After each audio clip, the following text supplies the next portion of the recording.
বড়দিন মানে Christmas cake আর অনেক খাওয়া দাওয়া। এই ক্রিসমাসে আইরিশ স্টু বানিয়ে দেখবেন, খুব সহজ আর ভীষণ ভালো খেতে। একটা হেভি বটম সসপ্যানে একটু অলিভ অয়েল আর বাটার গরম করে 1 কেজি বোনলেস মাটন ভাজার জন্য দিয়ে দেবেন। এটাকে বলে ব্রাউনিং অফ দ্য মিট। মাংসর পিসগুলো যেন আলাদা আলাদা থাকে, তবেই ভালো করে ব্রাউন হবে। আর পারলে পাঠার সামনের পায়ের ওপর দিকের মাংসটা নেবেন, ব্যাচে ব্যাচে ব্রাউন করলে ভালো হয়।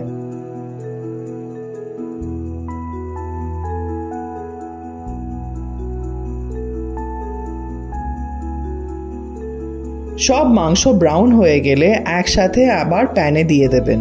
তারপর হাফ কাপ বার্লি ধুয়ে এতে দিয়ে দেবেন। বার্লিতে ভালো একটা খুব সুন্দর টেক্সচার তৈরি হয়। এবার দুটো পেঁয়াজ লম্বা লম্বা করে কেটে দিয়ে দেবেন।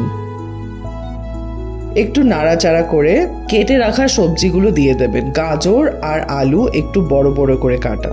তারপর 2 থেকে 3 কাপ চিকেন স্টক না থাকলে গরম জল দিলেও চলবে। একটা রোজমেরি বা থাইমের স্প্রিগ দিয়ে দেবেন। পরিমাণ মতো নুন দিয়ে ঢেকে রান্না করবেন। এরপর বেশি নাড়াচাড়া করবেন না, না হলে সবজি গলে যেতে পারে। প্রায় 2 ঘন্টা লাগে।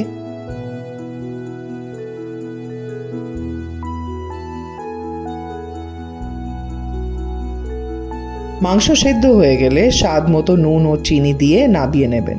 আরও ডিটেলে জানতে চাইলে ব্লগ লিংক দেওয়া আছে ডিসক্রিপশনে।